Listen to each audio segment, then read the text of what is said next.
তোমায় বুকে জড়িয়ে ধরে কত কষ্টে মানুষ করে, সেই বাবা মার দু চোখে জল কভু যেন না ঝরে। তোমায় বুকে জড়িয়ে ধরে কত কষ্টে মানুষ করে, সেই বাবা মার দু চোখে জল কভু যেন না ঝরে।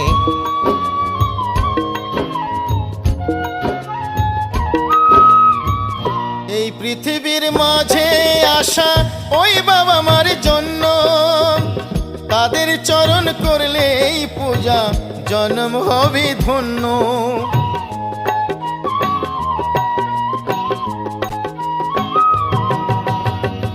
এই পৃথিবীর মাঝে আসা ওই বাবা মার জন্য, তাদের চরণ করলে এই পূজা জন্ম হবে ধন্য।